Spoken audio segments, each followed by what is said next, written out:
Hello, dear listeners. I'm your host, Genevieve Hopkins, and welcome to episode 4 of the Wheel and Cross podcast. We will soon be celebrating the Winter Solstice in the Southern Hemisphere. However, in the Northern Hemisphere, the Winter Solstice occurs in December, just a few days before our modern celebration of Christmas on December 25. Christmas icons, stories, and traditions are heavily influenced by seasonal pre-Christian folklore and folk practices, some of which we explored in last week's episode, Echoes from the Ice Age, the Winter Solstice, and Mother's Night. In today's episode, we will explore the impact of Christianity on Winter Solstice celebrations, the effect of Nordic and Germanic culture on British Christmas traditions, the Puritan repression of Christmas, and its subsequent revival in the Victorian era. We'll then delve into the concept, as well as the carol, of the 12 days of Christmas, and finally explore Twelfth Night traditions. This podcast is free, but if you like my work and would like to support me so that I can continue doing it, please consider a paid subscription. If that is not possible and you enjoy this podcast, I would really appreciate your reviews on any of the podcasting platforms you use. Feel free to share this podcast and leave comments on the podcast page. Welcome to episode 4 of the Wheel and Cross podcast, the origins of Christmas, the 12 days of Christmas, and Twelfth Night.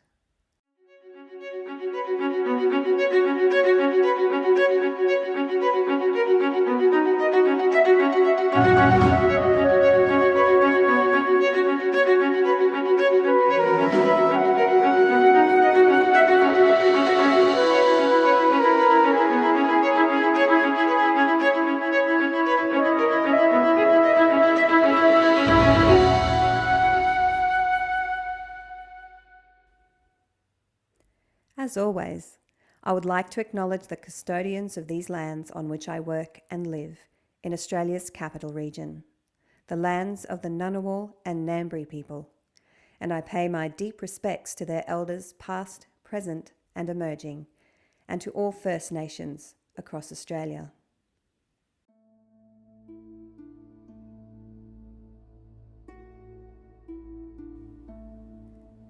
The spread of Christianity in Europe began in the 1st century CE. It originated in the eastern Mediterranean region, specifically in the Roman province of Judea in Palestine, and quickly gained followers within the Roman Empire.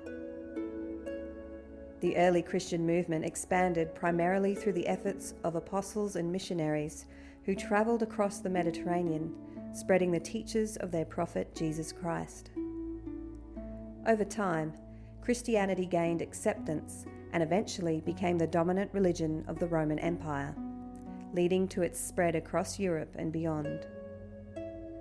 The process of Christianization took several centuries, with different regions and peoples adopting the Christian faith at different times. As Christianity spread across North and Western Europe, the early church sought to assimilate and syncretize existing pagan traditions to align with Christian beliefs.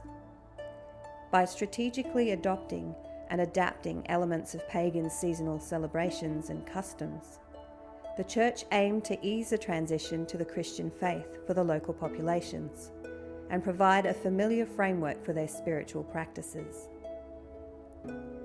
The timing of Christmas, for instance, was deliberately chosen to allow Christian religious observances and meanings to replace the pagan traditions of the winter solstice, and was called the Christ Mass, which became Christmas.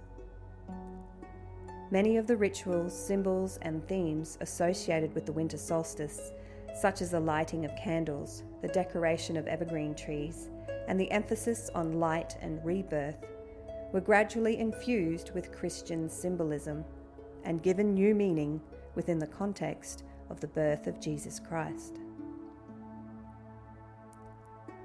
Christianity spread to much of Roman Britain, but did not gain any traction in the Welsh and southwestern peninsula regions, nor was it successful in converting the people of the modern-day Irish and Scottish regions. These areas held on to their indigenous polytheistic belief systems until much later, starting in the 5th century, well after the fall of the Western Roman Empire. It might be surprising to learn that the date of Jesus' birthday was an invention and part of the effort to Christianize pagan Winter Solstice mythology. Neil Edworthy wrote in his book, The Curious World of Christmas, 2008, that nowhere in the Gospels or the writings of the early Christians is there any mention of Christ's birthday. It was several centuries after his lifetime that the date became a matter of conjecture and argument. This was partly because early Christians had no interest in birthdays. The Epiphany, today January 6th, was of greater importance to the Eastern churches. This was the day for celebrating Christ's baptism. In the West, it was to commemorate the manifestation of Christ's glory and his revelation to the Magi. Some early Christians even took exception to the recognition of birthdays because it distracted from their more significant death days, when saints were martyred and Christ had given his life for mankind. Exactly when the Church decided upon December 25 as the birth date of Jesus is unclear, but it almost certainly came to be accepted as that during the 4th century, possibly during the reign of Constantine, the first Christian Roman emperor.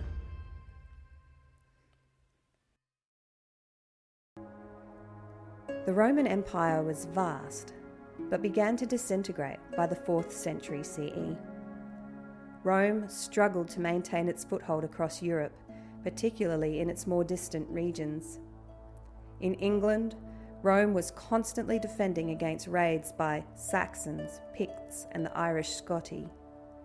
It also needed to defend against incursions of Gauls and Germanic tribes on the European mainland, and internal rebellion from their mostly Germanic troops.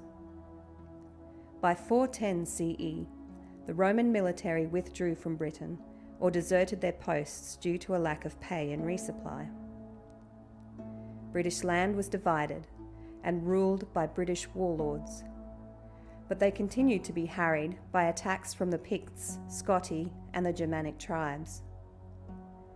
Pagan Saxons from Old Saxony and northern Germany, Angles from Anglia along the modern Danish-German border, and Jutes from Jutland, now a part of Denmark, were invited by British warlord Vortigern to help fight the Picts and Scoti in exchange for land in the east of Britain. These Anglo-Saxon mercenaries rebelled and plunged the country into a series of wars. Anglo-Saxon warlords eventually occupied lowland Britain by 600 CE, and Anglo-Saxon migrants brought their traditions and culture with them. Early 20th century writer and avowed Christian W.F. Dawson wrote about the effect of the Anglo-Saxon invasion of Great Britain on the Roman Christian celebration of Christmas in his book, Christmas, Its Origins and Associations, 1901.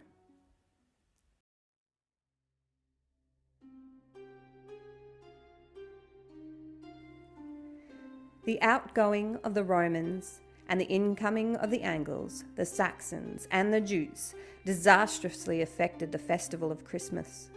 For the invaders were heathens, and Christianity was swept westward before them. They lived in a part of the continent which had not been reached by Christianity nor classic culture, and they worshipped the false gods of Woden and Thunder, and were addicted to various heathenish practices, some of which are mingled with the festivities of Christmastide. The Anglo-Saxon excesses are referred to some of the old chroniclers, intemperance being a very prevalent vice at the Christmas festival. Ale and mead were their favourite drinks. Wines were used as occasional luxuries.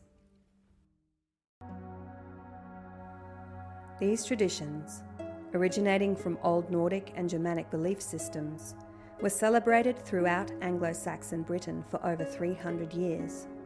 And we will explore the Nordic and Germanic midwinter celebration of Yule over several episodes during July.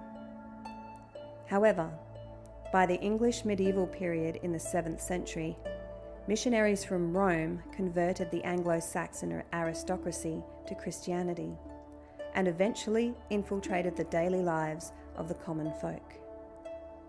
Historian Karen Louise Jolly wrote in her book Popular Religion in Late Saxon England, 1996. The pagan hierarchical structure disintegrated rapidly in the 7th century in the face of Christianity's systematic organisation. But folk practices were all pervasive in everyday life. The animistic character of Germanic belief prior to Christianisation, with its emphasis on nature, holistic cures, and worship at wells, trees, and stones, meant that it was hard to counteract on an institutional level of organised religion. The synthesis of Christian and Germanic ideas gradually transformed these practices, undoubtedly at the local level. In this way, Christianity ultimately penetrated the homes and the daily lives of the various Germanic peoples in the centuries after the arrival of the first missionaries. By the time Viking raiders began their attacks on Britain and Ireland in the late 8th century, the Christian celebration of Christmas was entrenched. Vikings from Scandinavia and what is now Norway, Sweden, and Denmark began raiding England by sea and river in 793 CE. They targeted the treasures kept in English monasteries and enslaved thousands of people, particularly in Ireland. Some Viking raiders eventually settled in England, becoming traders, farmers, and fishermen, although many still raided throughout the British Isles and waged war against English kingdoms. In 878 CE, a large army of Vikings, led by warlord Guthrum, was defeated by Alfred the Great of Wessex in a battle known famously as the Battle of Edington. A treaty was signed with Viking settlers, agreeing to refrain from challenging English lords in return for establishing the Danelaw across a large swathe of central and eastern England. The influx of Danes, or Norsemen, reintroduced customs, celebrations, and traditions to England that were similar to the pre-Christian Anglo-Saxons. Danish rule was finally ended by the Norman invasion of William the Conqueror in 1066 CE. Although descended from Anglo-Saxons who settled in Francia and Normandy, the Normans were renowned for their Catholic piousness, and England again became a Christian nation.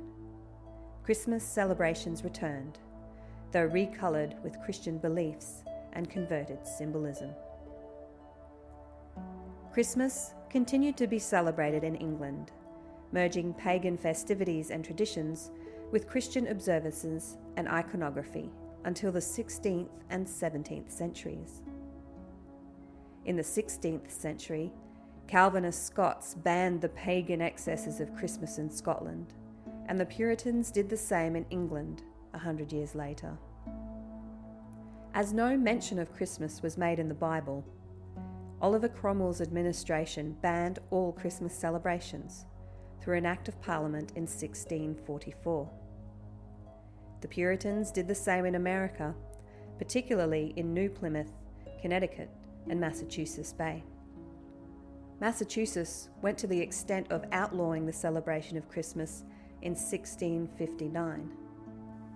Governor and Company of the Massachusetts Bay in New England records, "For preventing disorders arising in several places within this jurisdiction, by reason of some still observing such festivals as were superstitiously kept in other countries, to the great dishonour of God and offence of others, it is therefore offered by this court and the authority thereof, that whosoever shall be found observing any such day as Christmas or the like, either by forbearing of labour, feasting, or any other way, upon such accountance as aforesaid, every person so offending shall pay of every such offence 5 shillings as a fine to the country. In both Britain and the US, Christmas became a day of work and fasting until 1660 in England, when the monarchy was restored under King Charles II after popular unrest and street riots opposing the Christmas bans. The Puritan disdain for Christmas lasted a bit longer in the US, with Christmas gradually becoming universally accepted by 1840. It was finally recognised as a national holiday in 1870, although its more raucous traditions were substantially toned down. Christmas remained a quiet, religious observance until the mid-1800s, when a confluence of Victorian-era romantic antiquarianism spread throughout the United Kingdom and the British colonies in Canada and America. This was precipitated by several events, including Queen Victoria importing German Christmas traditions to England for her German husband, Prince Alfred. We will revisit Queen Victoria's impact on the revival of Christmas in a future episode about Yule and the Yule tree. The publication of several stories and poems during this period also strongly influenced the Christmas zeitgeist. In 1823, American poet Clement Clark Moore published his famous and still popular poem, The Night Before Christmas, which established the figure of Santa Claus in Christmas mythology. Charles Dickens published A Christmas Carol in 1843, and American writer Washington Irving's Old Christmas, a collection of Christmas stories, was published in 1875, further cementing Christmas celebrations into popular culture. The Victorian era also repositioned Christmas as a celebration of family, centred on the indulgence of children and childhood, and encouraged philanthropy amongst the burgeoning middle classes.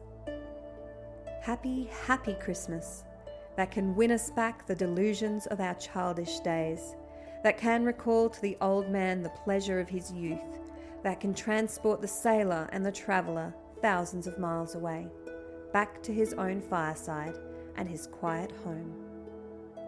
Charles Dickens, The Pickwick Papers. The invention of commercially produced Christmas cards in 1843 further entrenched Victorian Christmas traditions that continue to this day, and influenced the popularity of Christmas symbols and icons. Although the revived Christmas echoed older Winter Solstice and midwinter celebrations, it omitted many customs in favour of what was available to most of the middle class of that era. J.M. Golby and Purdue, in their book The Making of a Modern Christmas, 2000, noted that instead of toast and ale, we content ourselves with sherry and chestnuts, and we must put up with coffee and fragrant tea instead of the old wassail bowl. The boar's head was replaced by the roast beef of Old England, a turkey or a goose, together with plum pudding, all of which ornamented the table of the peasant or artisan, for which he had during some previous weeks been preparing. The 12 Days of Christmas is commonly believed to be a Christian tradition, beginning with the birth of Jesus on December 25th, Christmas Day, and lasting until January 5th, also known as Twelfth Night, or Epiphany. However, the traditions surrounding the 12 days and Twelfth Night have their roots in much older pre-Christian traditions. Ancient Nordic and Germanic peoples, including their modern forebears, the Anglo-Saxons in England and the Vikings, began their midwinter celebrations starting on the night of the Winter Solstice, around 21 December in the Northern Hemisphere. These festivities lasted until the first full moon after the solstice and involved much feasting, drinking, and making merry during the coldest and darkest time of year. Celebrations lasting several weeks were also an important aspect of the ancient Roman winter solstice celebration of Saturnalia. As we learned in the previous episode, echoes of the Ice Age, the Winter Solstice and Modernich, Saturnalia festivities began on the 17th of December and involved sacrifices in the honour of the god Saturn, followed by public banquets, private gift-giving, and continual partying in the streets and in the homes. The festivities climaxed on 25 December, which was Winter Solstice in the old Julian calendar, with Day del Sol Invictus, birthday of the invincible sun, culminating with Calends on 1 January and the start of the new year. All levels of Roman society participated in the festivities, in which no work or business was conducted, social norms were overturned, gambling was allowed, roles were reversed, clothes were swapped between free men and slaves, and masters served their slaves food. During public gatherings and for festivities in the home, a king or ruler of Saturnalia, the Saturnalia princeps, ruler of chaos, was appointed by lot and was responsible for making mischief, such as insulting guests, wearing animal skins, chasing women, and issuing capricious orders. By the Middle Ages, the Christian fasting month of Advent was an important custom throughout Europe. Advent finished on Christmas Eve, and Christmas Day, December 25th, marked the start of the 12 days of celebration until the night before Epiphany on January 5.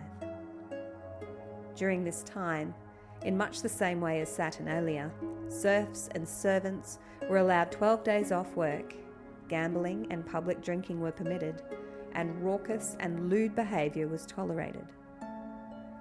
As we've already seen, Calvinist Scots and English and American Puritans vehemently opposed the celebration of Christmas. Not only did they argue that Christmas was not mentioned in the Bible, but that Christmas celebrations were marked by debauchery, drunkenness, gluttony, gambling, licentious behaviour, and pagan practices. Although the 12 days of Christmas are no longer celebrated in their entirety, many places celebrate Christmas as well as Twelfth Night or Epiphany. Echoes of the 12 days of Christmas tradition are found in a Christmas carol that has remained popular for hundreds of years. According to historical accounts, the 12 Days of Christmas was originally played as a memory and forfeits game, where participants recited each cumulative verse, sometimes in one breath. If a player made a mistake or forgot a verse, they had to pay a penalty, such as offering a kiss or a treat. British folklorist and pioneer in the study of children's games, Lady Alice Gomme, published descriptions of over 800 children's games in 2 volumes of her book, The Traditional Games of England, Scotland and Ireland, 1894 and 1898. The 12 Days was a Christmas game. It was a customary thing in a friend's house to play the 12 Days, or My Lady's Lapdog, every 12th day night. The party was usually a mixed gathering of juveniles and adults, mostly relatives, and before supper, that is, before eating mince pies and 12th cake. This game and the cushion dance were played, and the forfeits consequent upon them always cried. The company were all seated round the room. The leader of the game commenced by saying the first line. The lines for the first day of Christmas was said by each of the company in turn. Then the first day was repeated, with the addition of the second by the leader, and then this was said all around the circle in turn. This was continued until the lines for the 12 days were said by every player. For every mistake, a forfeit, a small article belonging to the person, had to be given up. These forfeits were afterwards cried in the usual way, and were not returned to the owner until they had been redeemed by the penalty inflicted being performed. The earliest documented appearance of the lyrics for the 12 Days of Christmas can be traced back to two sources. One is an illustrated children's book titled Mirth Without Mischief, which was published in London in 1780. The other is a broadsheet by Angus of Newcastle, believed to be from the late 18th or early 19th centuries. The carol has been set to various melodies over time, with the most recognisable versions stemming from a 1909 arrangement of a traditional folk melody by English composer Frederick Austin. Epiphany, on January 6, was believed by Christians to be the day the wise men or magi arrived in Bethlehem and met the newborn Jesus.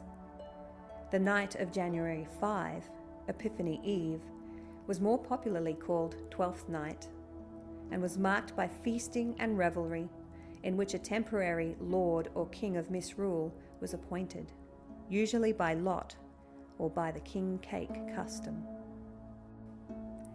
The king cake is a ring-shaped cake made from rich yeasted dough, often flavoured with spices.